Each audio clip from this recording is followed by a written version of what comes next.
Putin के भारत दौरे से ठीक पहले 32 देशों में खलबली मच गई है। और अब ये खलबली क्यों मच गई है, हम आपको विस्तार के साथ बताएंगे। प्यूटन भारत के वज़ीर-ए-आज़म नरेंद्र मोदी को एक बहुत बड़ी पेशकश करने जा रहे हैं और इस पेशकश से ऐसा लग रहा है कि चीन और भारत के ताल्लुकात बहुत बेहतर हो सकते हैं। इस सब में पाकिस्तान के लिए क्या पैगाम होगा? Indian association for Russian compatriots IARC की प्रेसिडेंट हैं, हिंदी में बात करेंगी। पहली बार ये होने वाला है सर। नमस्कार। मुझे बहुत खुशी हुई है क्योंकि हम लोग रूस वाले यहाँ रहते हैं और ये जो गहरा और जो बॉन्ड है और जो रिश्ता है ये बहुत पुराना है, 1947 से। तो उस रिपोर्ट में एक पूरी चार्जशीट है और इसमें मेरे दो सवाल हैं कि एक तो हुकूमत ने उस चार्जशीट का अभी तक जवाब नहीं दिया और दूसरा ये कि इतनी निशानदही करने के बावजूद इस बात का तो हम वाज़ेह पता लगता है कि कुछ सही नहीं हो रहा। तो मुल्क में या मुल्क को इस स्टेज तक लाने में किसका हाथ है और किसको जो हमारे लोग हैं वो जिम्मेदार कहें, क्योंकि ब्रेन ड्रेन भी हो रहा है, बेरोजगारी भी बढ़ रही है, क्राइम रेट भी बढ़ रहा है। तो क्या करें हम इस सूरत हाल में कि हम कहां पे जाएं? इतनी बेबसी तो कभी किसी को महसूस नहीं हुई जितनी अब महसूस हो रही है। इंडिया एक नया जो S-400 है उसकी डील साइन करेगा क्योंकि उसको लेकर बड़ी चर्चाएं हैं, और क्या कुछ इसके अलावा इस डील से निकल कर आएगा, साथ ही साथ जो इस विजिट की टाइमिंग है और बहुत सारे सवाल हैं जिसको हम चर्चा में रखेंगे। ऑपरेशन सिंदूर के बाद जो है S-400 की काफी चर्चाएं रही, सुदर्शन चक्र और बहुत सारा कुछ इसमें है जिसपे हम चर्चा करेंगे। रशिया की वज़ारत ख़ारिजा की तरफ से तस्दीक कर दी गई है कि 4 और 5 दिसंबर 2025 को रशिया के सदर व्लादिमीर पुतिन अपना इंतहाई अहमियत का हामिल विजिट भारत में करने जा रहे हैं।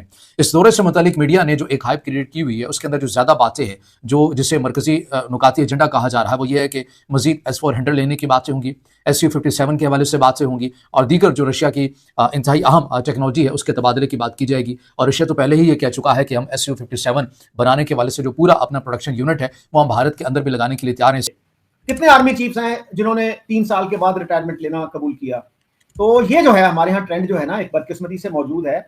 और आपको पता है कि आर्मी चीफ का जो इन्फ्लुएंस होता है, उसकी जो पावर होती है वजीर आजम से, सदर से ज्यादा होती है। जय हिंद दोस्तों काफी बड़ी और इम्पोर्टेंट खबर है। कल और परसों 2 दिन के अब दौरे पे रहेंगे पुतिन साहब भारत के, और इससे पहले दौरे से पहले ही भारत में तैयारियां तेज हो गई हैं और भारत और रूस दोनों देश के लोगों के बीच भी काफी अच्छा जो है वो गर्मजोशी और अच्छा रिश्ता होता हुआ नजर आ रहा है। वहीं इसको लेके 32 से ज्यादा देश जो है वो परेशान नजर आ रहे हैं, चाहे वो तुर्की हो, चाहे वो यूरोपियन यूनियन के देश हो, चाहे वो पाकिस्तान हो, और चाहे वो अजरबैजान और बांग्लादेश ही क्यों ना हो। सभी देशों में हलचल है क्योंकि भारत और रूस के बीच Su-57 भारत में बनाने को लेके और S-400 को लेके और तमाम ऐसी बातें हैं ही। इसी के साथ साथ एक बड़ी बात जो है, भारत, रूस और जो चीन का ये ट्रॉइका है, इसको भी रिवाइवल की बात की जा रही है। जैसे यूरोप और अमेरिका ने अपना नेटो बनाया हुआ है, वैसे अगर भारत, चीन और रूस अपना एक सैन्य ग्रुप बना ले जिसमें कुछ ऐसे डिफेंस एग्रीमेंट्स हो जिसमें तीनों देश एक साथ खड़े हुए नजर आए, तो ये चीज़ें जो है वो पाकिस्तान समेत अमेरिका और यूरोप का जो ब्लॉक है उन सबको सूट नहीं करेगा। तो ये सारी चीज़ें देख के पाकिस्तानी मीडिया में काफ़ी ज़्यादा हलचल है।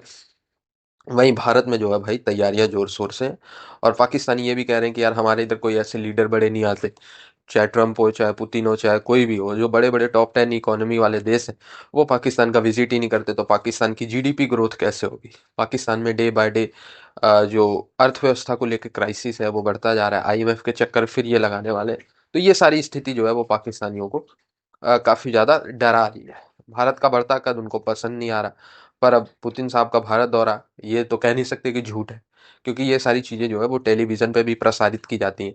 अगर टेलीविज़न पे प्रसारण नहीं किया जाए तो पाकिस्तानी ये कह देते कि नहीं भारत में तो पुतिन नहीं आ रहे, है ना?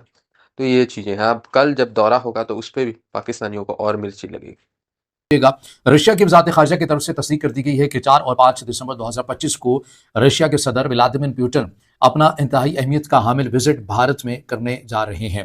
इस दौरे से मुतालिक मीडिया ने जो एक हाइप क्रिएट की हुई है उसके अंदर जो ज्यादा बातें हैं, जो जिसे मरकजी नुकाती एजेंडा कहा जा रहा है, वो ये है कि मजीद S-400 लेने की बातें होंगी, Su-57 के हवाले से बातें होंगी और दीगर जो रशिया की इंतहाई अहम टेक्नोलॉजी है उसके तबादले की बात की जाएगी। और रशिया तो पहले ही ये कह चुका है कि हम Su-57 बनाने के हवाले से जो पूरा अपना प्रोडक्शन यूनिट है वो हम भारत के अंदर भी लगाने के लिए तैयार हैं। इससे ये होगा कि जो भारत के इंजीनियर हैं वो भी सीख सकेंगे। तो बातें तो इस विजिट से पहले ही हो चुकी हैं, अब हतमी तौर के ऊपर एग्रीमेंट होने हैं और मजीद इन दोनों ममालिक ने अपने ताल्लुकात को नई बुलंदियों तक लेके जाना है। लेकिन मीडिया तो दिफाई टेक्नोलॉजी की हद तक ही रहेगा, मगर एक चीज नजरअंदाज की जा रही है जिसके ऊपर बात नहीं की जा रही, और वो है RIC का प्लेटफॉर्म। अब ये RIC क्या है?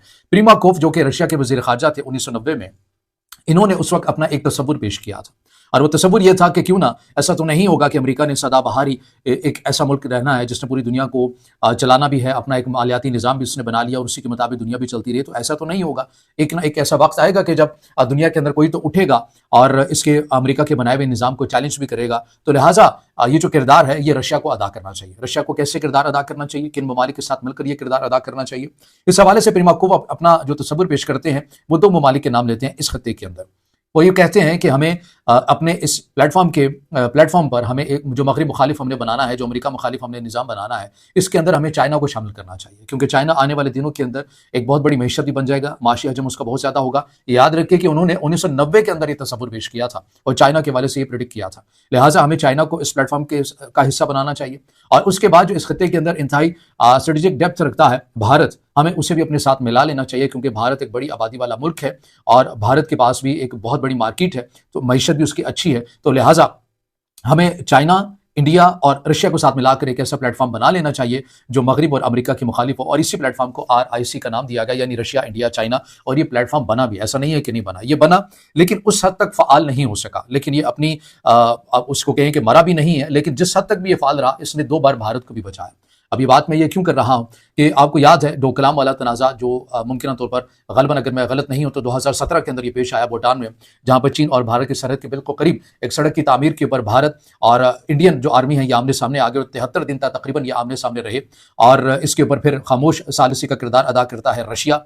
और रशिया मॉस्को के अंदर फिर हम देखते हैं कि वुहान समिट होता है और मोदी और शी जिनपिंग की मुलाकात होती है, दोनों सरबराहान टेबल पर बैठते हैं और जंग का जो खतरा है वो टल जाता है। फिर उसके बाद हम ये देखते हैं 2020 के अंदर गलवान का एक तनाज़ा होता है, जहां पर लाठी चार्ज, मुक्के, डंडे बरसाए जाते हैं, इंडियन फोर्स और चाइनीज फोर्सेज आमने सामने आ जाते हैं, जख्मी और हलाकतों की रिपोर्ट भी सामने आती है। और ऐसे में एक बार फिर रशिया के जो वज़ीर ख़ारजा हैं सरगेई लारोव, वो अपना सालिसी का किरदार अदा करते हैं और चाइना के वज़ीर ख़ारजा वांग यी और भारत के जयशंकर और ख़ुद सरगेई लारोव शामिल होते हैं। तीनों वज़ीर ख़ारजा मुलाकात करते हैं और फिर इसको बड़ी जंग के इम्कान को रद्द कर देते हैं और उसको ख़त्म कर देते हैं।